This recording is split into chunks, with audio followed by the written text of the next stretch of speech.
Hello everyone, students, welcome to my class. This is exercise 7.3, chapter 7 algebra for class 6th.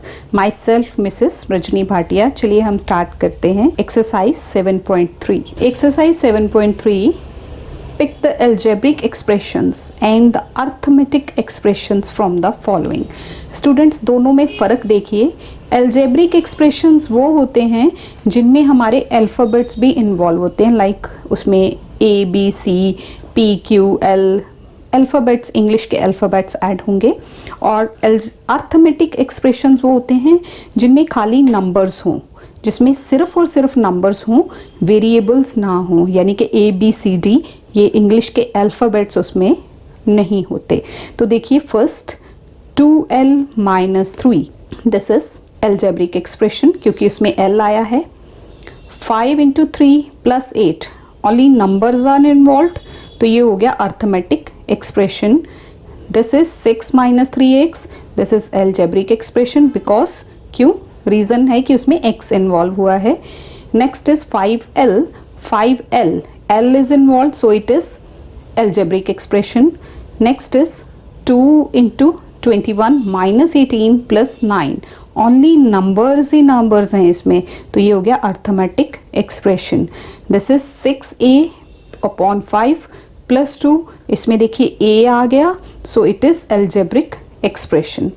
7 × 20 divided by 5 + 3, तो सिर्फ numbers ही involve हैं, that's why ये क्या हो गया arithmetic expression. And next is 8th part is 8, this is arithmetic expression. Question number 1 can be written like this. algebraic expressions में आप जो algebraic expressions आए हैं जो पीछे मैंने explain किए हैं आपको, वो एक जगह पे लिख देंगे, और बाकी जो arithmetic expression है वो है 2nd part, 5th part, 7th and 8th, उनको इस तरह से आप लिख सकते हैं. Question number 2 is write the terms for the following expressions.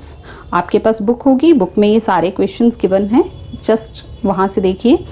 First part is 2y + 5z. अब देखिए यहाँ पे कितनी टर्म्स इन्वॉल्व हैं. स्टूडेंट्स बोलेंगे 1 2 3 4. नो, टर्म नहीं कब शुरू होती है, जब बीच में प्लस या माइनस का साइन आता है. दिस मीन्स 2y एक टर्म है और 5z दूसरी टर्म है. यहाँ 2 टर्म्स हैं बिकॉज प्लस आया, उसने टर्म्स को सेपरेट किया. जब प्लस या माइनस आए तो उसके बाद न्यू टर्म स्टार्ट होती है. तो we have 2 terms in this, 2y and 5z. इसी तरह से इस एक्सप्रेशन में हमारे पास 3 टर्म्स हैं, 3 टर्म्स. पहली है 6x, दूसरी है -3y और तीसरी है 8. थर्ड वाले में हमारे पास एक ही टर्म है 7a, क्योंकि ये आपस में मल्टीप्लाई हो रहे हैं, कहीं प्लस माइनस नहीं है, तो एक ही टर्म है, this is 7a. Fourth is 3l - 5m + 2n. इसमें कितनी टर्म्स हैं, 1 2 and 3. 3l is first term, -5m is second term and 2n is third term. 2l/3 + x, this is 2l/3, ये first term है और x जो है वो दूसरी टर्म है. You can write it in this way. देखिए फर्स्ट था terms are 2y 5z, comma लगा के. सेकेंड ये एक्सप्रेशन था, टर्म्स आर 6x, -3y, 8.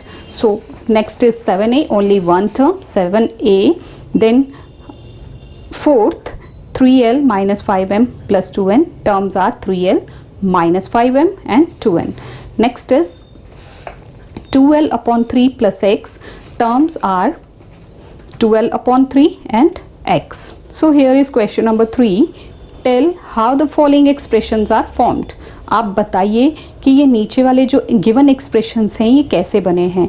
कैसे बने का मतलब कोई टर्म उसमें ऐड हो रही है, कोई सब्ट्रैक्ट हो रही है, कोई मल्टीप्लाई हो रही है, कोई डिवाइड हो रही है. You have to tell that. तो देखिए इसको हम ऐसे करेंगे. Third question, first part is a + 11. तो क्या हो रहा है, 11 इज एडेड टू a. ये एक्सप्रेशन कैसे बना, हमने a में 11 ऐड किया, तो क्या लिखेंगे इसको, a11 is added to a. Second part is 12 - x, तो it means x is subtracted from 12. जो सब्ट्रैक्ट होता है उसके साथ फ्रॉम ज़रूर लगता है, और हमें ये भी पता है कि जब हम माइनस करते हैं तो फ्रॉम के बाद वाली टर्म पहले लिखी जाती है। तो अगर मैं इसको लिखूं कि 12 is subtracted from 11, that is wrong. आप लिखेंगे x is subtracted from 12। From के बाद 12 आया है, जब हमने इसका एक्सप्रेशन बनाना है तो फ्रॉम के बाद वाली टर्म हम पहले लिखेंगे, then x। Next is 3z + 8। It means 8 is added to, 8 को हमने किस में ऐड किया, 3 टाइम्स z। पहले 3 टाइम्स z था, फिर उसमें हमने 8 ऐड कर दिया, तो 8 is added to 3 times z। Next is 6 - 5l। So 5 times l, पहले l का 5 टाइम्स है, is subtracted from 6। Next is fifth part is 5a/4, मतलब 5 times a is divided by 4। पहले a को 5 टाइम्स किया, फिर उसको 4 से डिवाइड किया, तो लिखेंगे क्या, 5 times a is divided by 4। Next question, question number 4। Look at question number 4। Give expressions for the following. 10 is added to p। 10 किस में ऐड करना है, p में, तो p + 10 हो गया।